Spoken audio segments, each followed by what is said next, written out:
कि आज 10वीं और 12वीं के छात्रों की एग्जाम है और उसका समय और मेरा राजभवन से निकलने का समय क्लैश हो रहा था और उसके कारण संभावना थी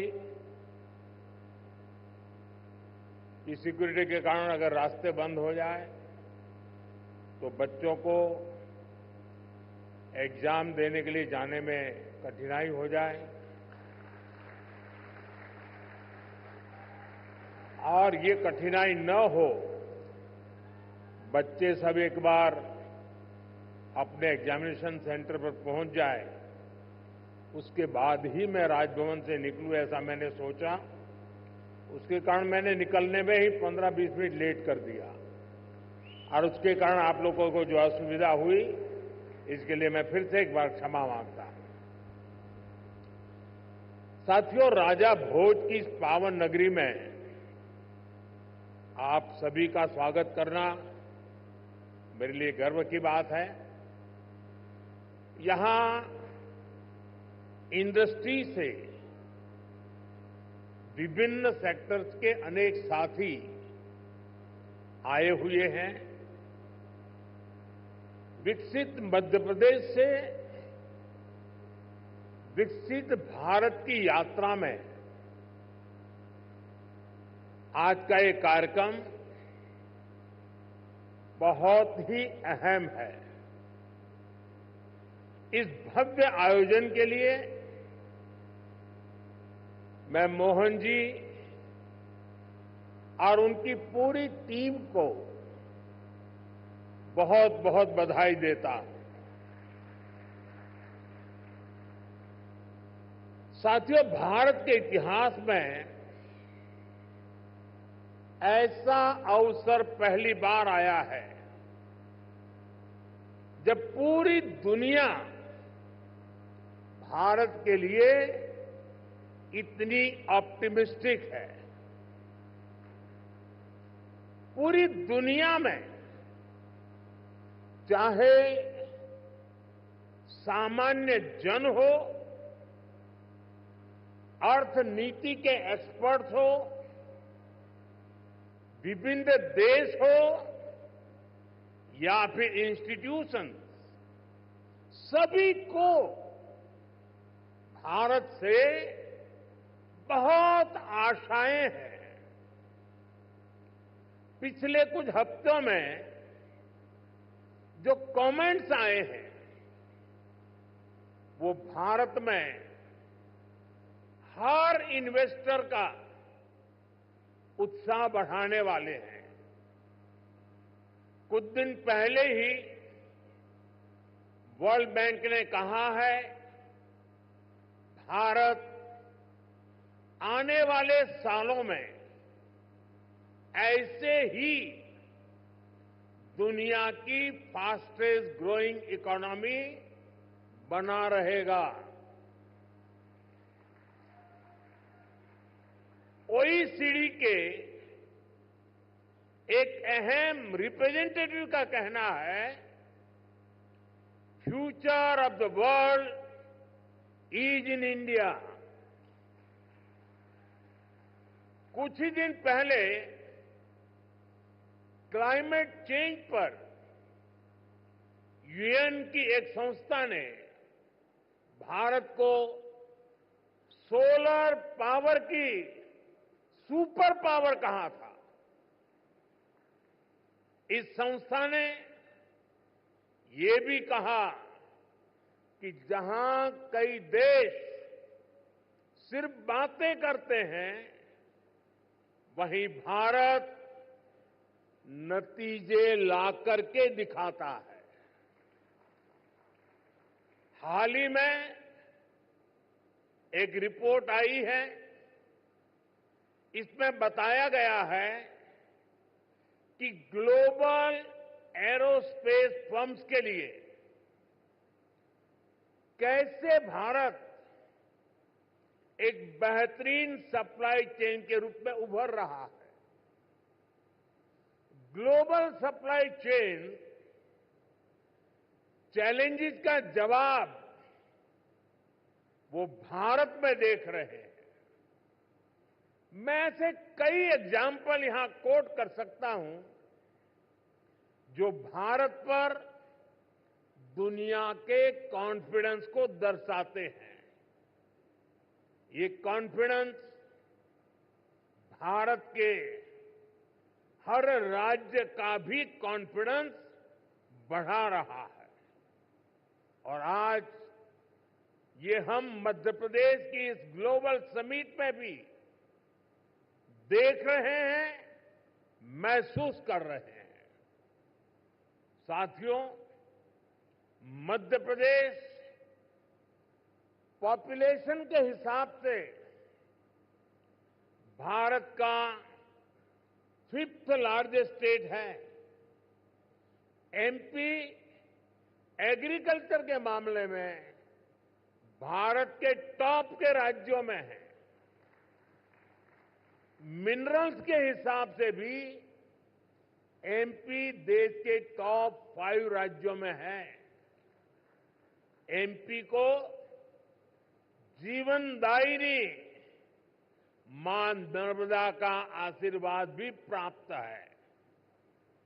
एमपी में हर वो संभावना है, हर वो पोटेंशियल है जो एमपी को जीडीपी के हिसाब से भी देश के टॉप 5 राज्यों में ला सकता है। साथियों, बीते 2 दशकों में मध्य प्रदेश ने ट्रांसफॉर्मेशंस का नया दौर देखा है। एक समय था जब यहां बिजली, पानी की बहुत सारी दिक्कतें थी। लॉ एंड ऑर्डर की स्थिति तो और भी खराब थी। ऐसे हालत में यहां इंडस्ट्री का विकास बहुत मुश्किल था। बीते 2 दशक में, 20 साल में मध्य प्रदेश के लोगों के सपोर्ट से यहां की बीजेपी सरकार ने गवर्नेंस पर फोकस किया। 2 दशक पहले तक लोग एमपी में निवेश करने से डरते थे। आज एमपी इन्वेस्टमेंट के लिए देश के राज्यों से, सब राज्यों में, टॉप के राज्यों में उसने अपना स्थान बना लिया है। जिस एमपी में कभी खराब सड़कों के कारण बसें तक प्रॉपर नहीं चल पाती थी, वो आज भारत की ईवी रिवॉल्यूशन के लीडिंग स्टेट्स में से एक है।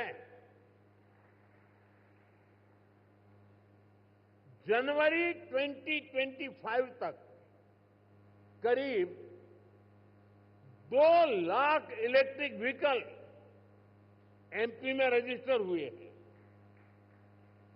ये करीब 90% ग्रोथ है। ये दिखाता है कि एमपी आज मैन्युफैक्चरिंग के नए सेक्टर्स के लिए भी एक शानदार डेस्टिनेशन बनता जा रहा है। और मैं मोहन जी को बधाई देता हूं, उनकी टीम को बधाई देता हूं कि उन्होंने इस वर्ष को उद्योग और रोजगार वर्ष के रूप में मनाना तय किया है।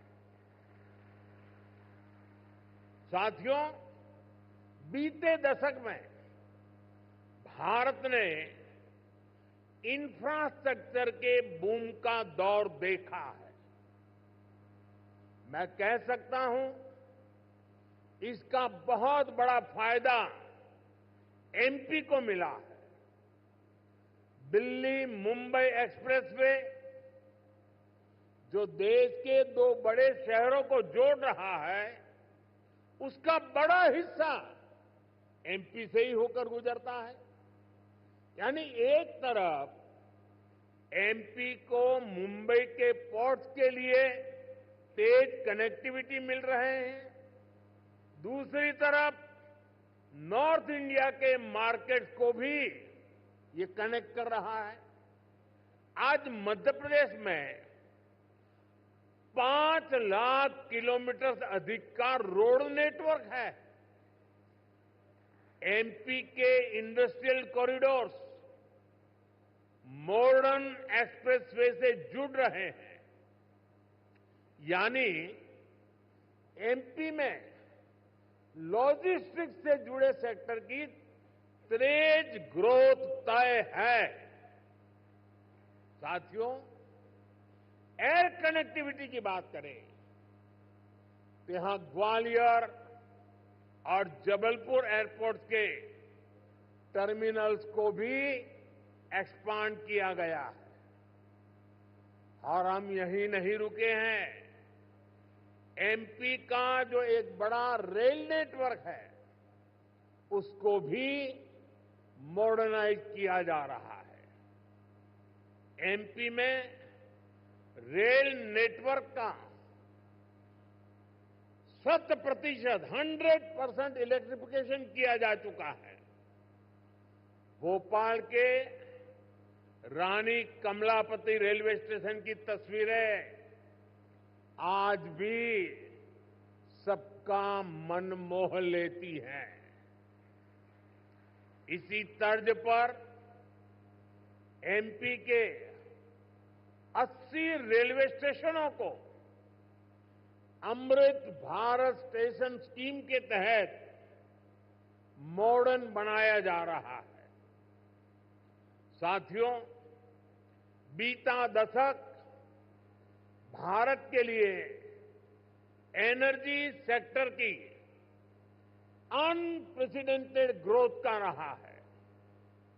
खासतौर पर ग्रीन एनर्जी को लेकर भारत ने वो कर दिखाया है जिसकी कल्पना तक मुश्किल थी।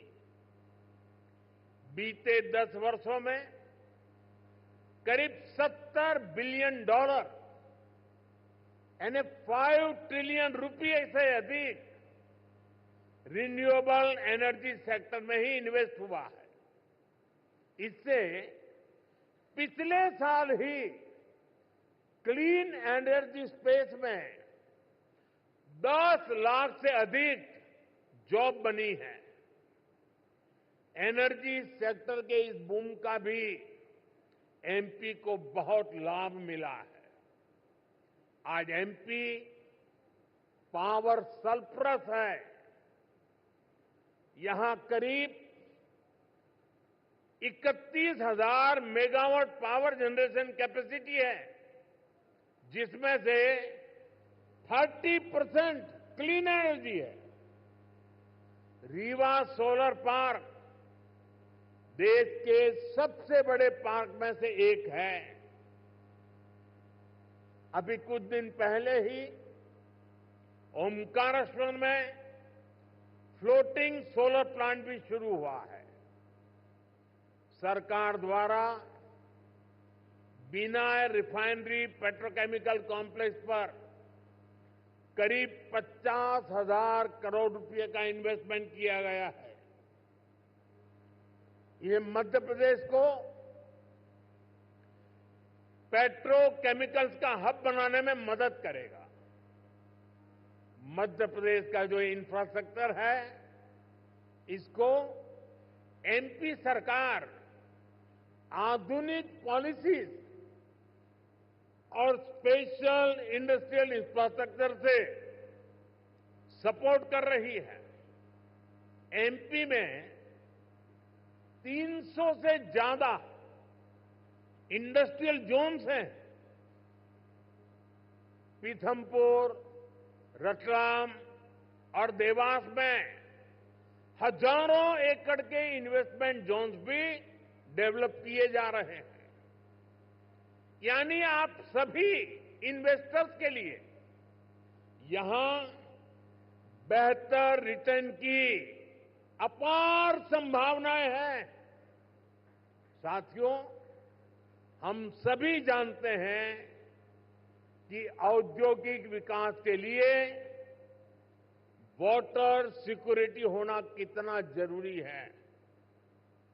इसके लिए एक तरफ वाटर कंजर्वेशन पर बल दे रहे हैं, दूसरी तरफ हम रिवर इंटरलिंकिंग का मेगा मिशन लेकर भी आगे बढ़ रहे हैं। मध्य प्रदेश की खेती, यहां की इंडस्ट्री इसकी बहुत बड़ी बेनिफिशियरी है। हाल में ही 45,000 करोड़ रुपए के Ken Betwa river interlinking project पर काम शुरू हुआ है। इससे करीब 10 लाख हेक्टेयर एग्रीकल्चर लैंड की प्रोडक्टिविटी बढ़ेगी। इससे एमपी में वाटर मैनेजमेंट को भी नई ताकत मिलेगी। ऐसी सुविधाओं से फूड प्रोसेसिंग, एग्रो इंडस्ट्री और टेक्सटाइल सेक्टर में बहुत बड़ा पोटेंशियल अनलॉक होगा। साथियों, एमपी में डबल इंजन सरकार बनने के बाद विकास की गति भी जैसे डबल हो गई है। केंद्र सरकार कंधे से कंधा मिलाकर एमपी के विकास में, देश के विकास में जुटी है। चुनाव के समय मैंने कहा था कि अपने तीसरे टर्म में हम 3 गुना तेजी से काम करेंगे। ये स्पीड हम साल 2025 के पहले 50 दिनों में भी देख रहे हैं। इसी महीने हमारा बजट आया है। इस बजट में भारत की ग्रोथ के हर कैटालिस्ट को हमने एनर्जाइज किया है। हमारा मिडिल क्लास सबसे बड़ा टैक्स पेयर भी है। ये सर्विस और मैन्युफैक्चरिंग के लिए डिमांड भी क्रिएट करता है। इस बजट में मिडिल क्लास को एम्पावर करने के लिए अनेक कदम उठाए गए हैं। हमने 12 लाख रुपए तक की इनकम को टैक्स फ्री किया है।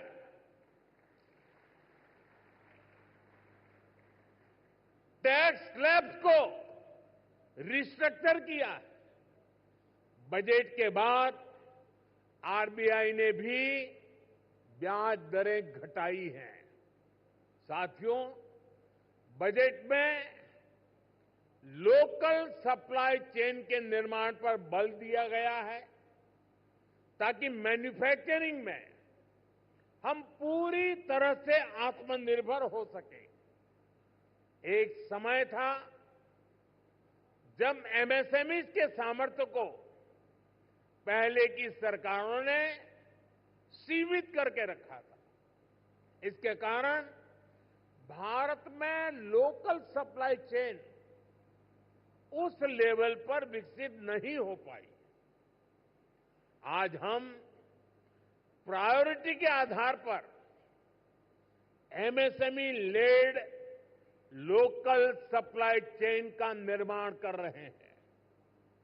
इसके लिए एमएसएमई की डेफिनेशन को और सुधारा गया है। एमएसएमई को क्रेडिट लिंक इंसेंटिव दिए जा रहे हैं। एक्सेस टू क्रेडिट आसान बनाया जा रहा है। वैल्यू एडिशन और एक्सपोर्ट के लिए भी सपोर्ट बढ़ाया जा गया है। साथियों, बीते एक दशक से नेशनल लेवल पर हम एक के बाद एक बड़े रिफॉर्म्स को गति दे रहे हैं। अब स्टेट और लोकल लेवल पर भी रिफॉर्म्स को एनकरेज किया जा रहा है। मैं आपके बीच स्टेट डीरेगुलेशन कमीशन की चर्चा जरूर करना चाहता हूं, जिसके विषय में बजट में बात हुई है। हम राज्यों के साथ निरंतर बातचीत कर रहे हैं। राज्यों के साथ मिलकर बीते वर्षों में हमने 40,000 से ज्यादा कंप्लायंसेस को कम किया है।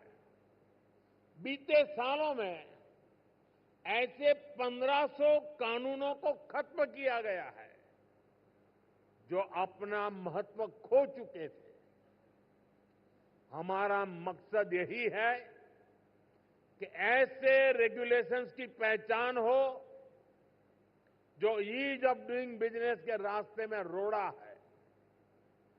डीरेगुलेशन कमीशन राज्यों में इन्वेस्टमेंट फ्रेंडली रेगुलेटरी इकोसिस्टम बनाने में मदद करेगा।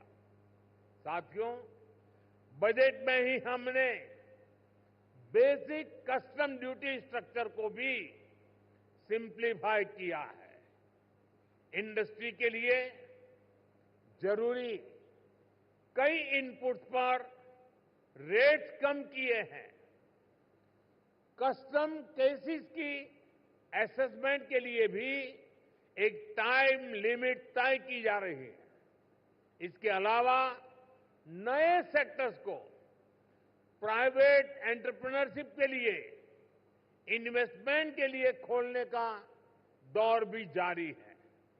इस वर्ष हमने nuclear energy, bio manufacturing, critical minerals की प्रोसेसिंग, लिथियम बैटरी की मैन्युफैक्चरिंग, ऐसे अनेक नए एवेन्यूज इन्वेस्टमेंट के लिए ओपन किए गए हैं। ये सरकार के इंटेंट और कमिटमेंट को दिखाता है। साथियों, भारत के विकसित भविष्य में 3 सेक्टर्स की बहुत बड़ी भूमिका रहने वाली है। ये तीनों सेक्टर्स करोड़ों नई जॉब क्रिएट करने वाले हैं। ये सेक्टर्स हैं टेक्सटाइल, टूरिज्म और टेक्नोलॉजी। आप टेक्सटाइल के सेक्टर को ही देखें तो भारत कॉटन, सिल्क, पॉलिएस्टर और विस्कोस का दूसरा सबसे बड़ा प्रोड्यूसर है। भारत का टेक्सटाइल सेक्टर करोड़ों लोगों को रोजगार देता है। भारत के पास टेक्सटाइल से जुड़ी एक पूरी ट्रेडिशन भी है, स्किल भी है और एंटरप्रेन्योरशिप भी है। और मध्य प्रदेश तो एक प्रकार से भारत की कॉटन कैपिटल है। भारत की करीब 25% organic cotton supply Madhya Pradesh से ही होती है। मध्य प्रदेश मलबरी सिल्क, इसका भी देश का सबसे बड़ा प्रोड्यूसर है। यहां की चंदेरी और माहेश्वरी साड़ियां बहुत पसंद की जाती हैं। इन्हें जीआई टैग दिया जा चुका है। इस सेक्टर में आपका इन्वेस्टमेंट यहां के टेक्सटाइल को ग्लोबली अपनी छाप छोड़ने में बहुत मदद करेगा। साथियों, भारत ट्रेडिशनल टेक्सटाइल के अलावा नए एवेन्यूज भी खोज रहा है। एग्रो टेक्सटाइल, मेडिकल टेक्सटाइल और जियो टेक्सटाइल, ऐसे टेक्निकल टेक्सटाइल को हम बढ़ावा दे रहे हैं। इसके लिए नेशनल मिशन शुरू किया गया है। इसे बजट में भी हमने प्रोत्साहन दिया है। आप सभी सरकार की पीएम मित्र स्कीम से भी परिचित हैं। देश में टेक्सटाइल सेक्टर के लिए ही 7 बड़े टेक्सटाइल पार्क बनाए जा रहे हैं। इनमें से एक मध्य प्रदेश में भी बन रहा है। ये टेक्सटाइल सेक्टर की ग्रोथ को नई बुलंदी देने वाला है।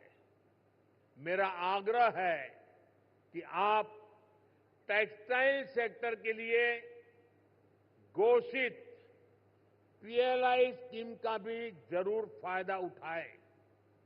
साथियों, टेक्सटाइल की तरह ही भारत अपने टूरिज्म सेक्टर में भी नए आयाम जोड़ रहा है। कभी एमपी टूरिज्म का एक कैंपेन होता था, एमपी अजब भी है, सबसे गजब भी है। यहां एमपी में नर्मदा जी के आसपास के स्थानों का, आदिवासी क्षेत्रों में टूरिज्म इंफ्रास्ट्रक्चर का बहुत अधिक विकास हुआ है। यहां कितने ही सारे नेशनल पार्क्स हैं। यहां हेल्थ एंड वेलनेस से जुड़े टूरिज्म के लिए भी अपार संभावनाएं हैं। हील इन इंडिया, इसका मंत्र दुनिया को पसंद आ रहा है। हेल्थ एंड वेलनेस के क्षेत्र में भी इन्वेस्टमेंट के लिए अपॉर्चुनिटीज लगातार बढ़ रही है। इसलिए हमारी सरकार इसमें पब्लिक प्राइवेट पार्टनरशिप को एनकरेज कर रही है।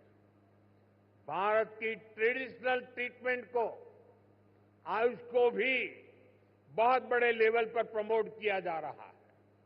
हम स्पेशल आयुष वीजा भी दे रहे हैं।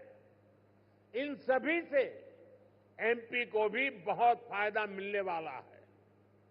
वैसा साथियों, आप यहां आए हैं तो उज्जैन में महाकाल महालोक देखने जरूर जाएं।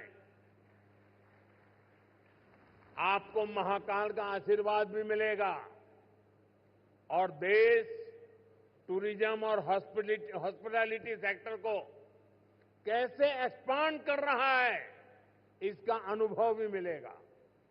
साथियों, मैंने लाल किले से कहा है, यही समय है, सही समय है आपके लिए एमपी में इन्वेस्टमेंट करने और इन्वेस्टमेंट बढ़ाने का भी यही सही समय है। एक बार फिर आप सभी को बहुत बहुत शुभकामनाएं, बहुत बहुत धन्यवाद।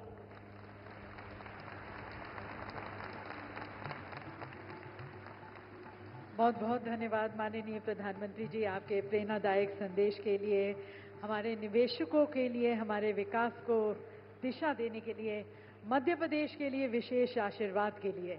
आपके नेतृत्व दृष्टिकोण ने न केवल भारत को बल्कि हमारे मध्य प्रदेश के उज्जवल भविष्य की नई दिशा निर्धारित की है। देवी सज्जनों, एक बार जोरदार तालियों के साथ अपने पंत प्रधान का, अपने प्रिय प्रधानमंत्री जी का, अपने मार्गदर्शक का आभार व्यक्त करते हैं, धन्यवाद कहते हैं। आपके तो आप देख रहे थे किस तरह से प्रधानमंत्री नरेंद्र मोदी ने भोपाल में invest Madhya Pradesh global investor summit 2025 का किया उद्घाटन और प्रधानमंत्री ने एमपी सरकार की 18 से अधिक नई नीतियों